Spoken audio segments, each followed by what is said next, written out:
My name is Taylor. I'm 37 years old. I started my own company when I was 31. Business has been going well, and I have around 20 employees now. It's a friendly and fun workplace. I'd like to tell you about the ups and downs of my life before starting this company. I got married at 27 and had a child at 29. When I was single, I worked as a web designer for a company. I didn't really have a strong desire to get married, but I was set up on a blind date with a guy through my family acquaintance. Leo was the same age as me and worked as a salesperson for a big company. He came on strong right from the beginning and proposed before long. I ended up quitting my job and becoming a homemaker as he wanted, but it didn't take me long to realize his true nature. First of all, he couldn't detach from his parents. Later, I found out that our marriage was primarily to please them, and anyone would be okay as long as it made them happy. So he often went to see them on weekends, leaving me alone at home. On top of that, he was pretty self-centered. He was raised as an only child and was spoiled by them. I had to prepare a fresh towel in advance when he took a shower, and if I ever forgot, he got extremely angry. In the morning, I had to lay out his suit and everything he needed on the bed. Dinner had to have at least 5 different vegetables, and frozen food or pre-made dishes were a big no-no. Not only that, but I always had to keep the entire house in an immaculate state. I had to vacuum and mop every morning and evening. Of course, he never lifted a finger to help with any of this. Despite that, I tried my best because I was his wife. Soon after, I became pregnant. Both families were overjoyed, and I hoped that this would be the catalyst for him to change a bit. I was completely wrong. When I had morning sickness and couldn't do housework as usual, he got furious and berated me for not being able to do what everyone else could. As I did my best with chores with my growing belly, he just played games on his phone. Not only was there never a sign of him wanting to help, but he seems to have no awareness of becoming a father. I gave birth to a baby girl named Eva. My expectations were in vain, and his selfishness grew even worse after the birth. When I returned home from the hospital, I was greeted with a huge pile of dishes. He hadn't done any housework at all while I was out. I had to juggle taking care of the newborn while straightening up the house for a while. As usual, he never showed any gesture of appreciation whatsoever. On the contrary, he said that I should have been able to finish something as basic as that in no time. Furthermore, he mocked me about my post-pregnancy weight gain. You are fuller. You look like a meatball. Hey, meatball, answer me. He looked at me with a contemptuous gaze. According to my doctor, my weight gain was entirely within the standard range. I had planned to start a diet at some point, but this really got on my nerve. He wouldn't help with housework and looked down on me after giving birth. Cut it out! When I finally yelled at him, he angrily stood up, knocking over his chair. Who the heck are you talking to? I'm the breadwinner here. You, as my wife, should just do as I say. Besides, anyone can handle housework. Don't act so high and mighty. I was so furious that I couldn't even respond. From then on, he constantly made fun of my appearance. Hey, meatball, is dinner ready? Oh, here comes the sumo wrestler. Do you even know what losing weight means? He mocked me as he pleased. I had to endure it, because if I said anything back, I thought that chairs might start flying like in a wrestling brawl. Above all, I had to protect Eva. He didn't help with housework or childcare at all. Taking care of the crying baby, changing diapers, and doing household chores all at once was tough. I went through each day with no makeup and wearing just the glasses, looking completely worn out. I had no time for anything. There were even days when I could only go to the bathroom once in the morning. Still, I encouraged myself, thinking that this was what being a mother meant. One day, while Leo was criticizing my appearance as usual, he suddenly brought up divorce. You've become a mess ever since you had Eva. Let's get a divorce. I like the younger girl from the office now. By the way, Eva looks just like you, chubby like a meatball. What did you just say? I couldn't believe my ears. You've been overweight for a long time. I can't take it anymore. I like slender women. Pack your stuff and get out ASAP. His argument was completely absurd. What nonsense are you talking about? I can't do that. Confused, I immediately contacted his parents. Leo wants a divorce because I had a child and lost my looks. Can you please put some sense into him? Contrary to my frantic state, my in-laws remained indifferent. If he says so, it must be true. It's evidence that you haven't made enough effort. What have you been doing? You shouldn't upset my son. I had no choice but to despair. Get out already! I have no interest in someone who's given up being a woman. How are Eva and I supposed to live from now on? I don't care. You should learn to stand on your own feet. Bye-bye, meatball mom and baby. I had reached my limit with his repeated insults. That very day, I decided to live with Eva. I didn't cry. To be precise, I couldn't even cry. I was rather outraged by him, who had insulted not only me, but also our own daughter. With nowhere else to go, I turned to my parents for help. They had my younger brother and his wife living with them, and they had a baby of their own, roughly the same age as Eva. I thought it would be a burden for them if we moved in, but I had no other option. When I asked if we could stay for a while, both my parents and my brother's family warmly welcomed us. I shared the whole story with them and mentioned my marriage was over. They encouraged me to stay as long as I needed. That was when I finally shed tears. I couldn't stop crying, feeling their warm support. Then my brother's wife Emma made a suggestion. You probably need a lawyer now. I used to work as a secretary at a law firm before I got married. A friend of mine still works there, so I can introduce you.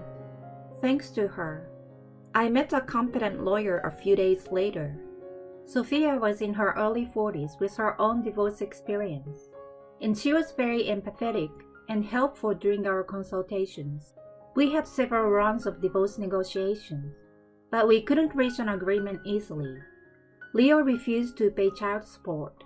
Sophia, after a brief preamble about wanting to tell me her personal opinion, said, "Your husband is arguing that you've neglected your duties as a woman and prioritized the child.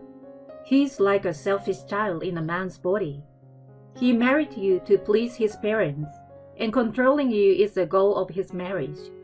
I don't want to discourage you from pursuing child support, but I also think it might be best to completely sever ties now. Both he and his parents are unreasonable people. Instead of dealing with them, I think looking toward the future is more constructive." She spoke seriously, and something inside me snapped. The reasons for divorce were so flimsy. The insult he hurled at Eva at the brink of separation was too much. Dealing with him any longer was unbearable. I wanted to be free from him as soon as possible. I made up my mind. I was determined to raise Eva on my own and find happiness beyond this point. From now on, you need to work hard to support your daughter. Are you really ready? I sure am, I replied firmly, making a commitment to face the future head-on. When the divorce was filed, I resumed my work as a freelance web designer. Fortunately, it was a popular field, and I started getting steady work even as a freelancer. I worked tirelessly, designing day and night, and juggling nursing and childcare along the way. As a freelancer, I launched a website and made full use of social media like X and Instagram for marketing. As a result of my efforts, I was able to earn roughly the same income as Leo in about a year.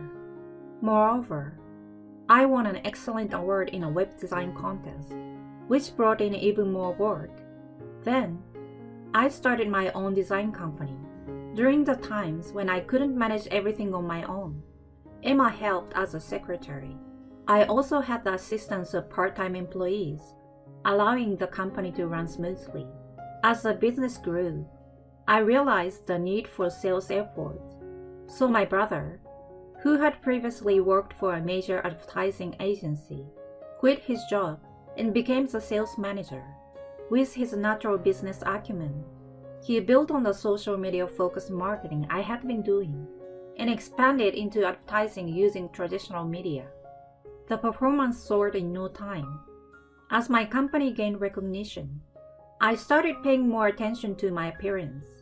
At the time of the separation, I was always struggling, with no makeup and just wearing glasses, while my determination remained the same. Being in the position of a CEO meant I couldn't help but be conscious of the perception of my employees and clients. So I graduated from the plain look, invested in branded suits and bags, got a neat professional hairstyle, and kept my makeup subtle enough not to appear overbearing. I realized that my confidence and pride as a business owner were reflected in my appearance. One day after work, I went to a restaurant in Chelsea with Emma. It had a great atmosphere and was one of my favorites. The staff were friendly and always recommended the daily specials, so choosing a dish was easy. Above all, despite being an upscale restaurant, it didn't have a snobbish atmosphere, which I liked. While we were chatting at our table, I noticed a familiar face approaching. It was Leo. You seem to be doing well. He brought water to our table, wearing a big smile on his face. He was working as a waiter at this restaurant. He acted over-friendly, unlike a typical waiter, and the arrogance he had before our divorce flashed through my mind, making me feel nauseated. "Oh, it's you. You seem to be doing fine too," I responded with a smile. After our divorce, I had heard through the grapevine that he had lost his job due to his relationships with female colleagues. I hadn't heard much about his whereabouts since then, but my relatives who frequented this restaurant recently informed me that he had started working as a waiter there. Emma and I had come there out of curiosity, pretending not to know anything. You're looking great. His attitude, as if he had forgotten the way he had ridiculed me in the past, immediately put me in battle mode. "You're annoying. Get out of my sight." Come on, don't be so cold. You're running your own business, right? I was surprised to see an article in the magazine. Let me work for you, huh? I couldn't believe his audacity. I'm not quite sure what you're talking about. Oh, come on. We used to be married, you know. How about giving it another try? Quit joking around. Go away. You're ruining my dinner. I made a shooing gesture with my hand. Immediately, he started fuming. How dare you give me an attitude? The one without the right attitude here is you. I'm a customer. What the heck? A woman like you acting all high and mighty. It pisses me off. Don't forget you used to live off me. He has been divorced by me and fired from his job, but showed absolutely no remorse. It was amazing how people like him existed in the world. Amidst the heated exchange, I remained strangely calm. Then, the owner of the restaurant appeared. "What seems to be the matter, ma'am?" Charlotte and I had been friends since the restaurant opened. We had known each other since her early days as a waitress, and we shared a strong bond as business owners. I heard our waiter here raising his voice. "Is there any trouble?" she asked with a concerned expression. He has been making baseless accusations against me. Can you please do something? As soon as I finished my sentence, she glared at Leo. Why are you causing trouble? She and I are married, and she started a new company, so I asked her for a job. But then, she suddenly got mad, and... Let's clarify first that we are not married anymore. He insulted me and our daughter, and we divorced. We are strangers now. And yet, he's directing this kind of behavior at a customer. I could see that Charlotte's face was turning as red as a lobster. She's got a big mouth for a woman. His excuse made absolutely no sense. What? For a woman? I'm a woman too, you know. Her anger had finally reached its peak. Oh no, I mean, you're different, not a woman. I mean, not like that. What are you saying? I absolutely despise people who discriminate based on gender the most. We don't need someone like you in our restaurant. You are fired. Get out. Her anger voice echoed through the restaurant. Oh no, I apologize. I'm really sorry. I have nowhere to go if I get fired from here. Please spare me. He pleaded with the owner with a pitiful expression. You should learn to stand on your own feet. I smiled at him. He was dragged away by security, wailing, and was kicked out of the restaurant. According to Charlotte, he had been hopping from one job to another after he was fired from his previous job. She pitied him and hired him as a waiter, but he ended up repaying that kindness in this manner. Truly a case of getting what he deserved. I had never seen someone fit the phrase, "You reap what you sow," so perfectly. Afterward, my company continued to do well. What's more, I will be graduating from being single soon. I met another entrepreneur with a divorce history at a cross-industry networking event. Fellow souls with similar scars, we quickly became good friends. I have a daughter, and he's alone. We took our time to strengthen our bonds with Eva and our families. We decided to start a new family together by next spring. My new partner is loving and kind for a change. Leo, on the other hand, according to the investigation of my competent secretary Emma, he remains unemployed and single after being kicked out of that restaurant. Despite how much he used to make fun of my appearance, he now seems to be displaying a grotesque example of middle-aged flat. Fate and the passage of time can be cruel. My life has been like a roller coaster ride. I got married, had a child, got divorced, started working, and established a company. I've learned the meaning of you reap what you sow all too well. If there is someone out there feeling like they're in the middle of a dark tunnel with no end in sight, I want to say this. There is always an exit. There is no night without a dawning. By the way, the lawyer who supported me through my divorce is now our company's legal advisor.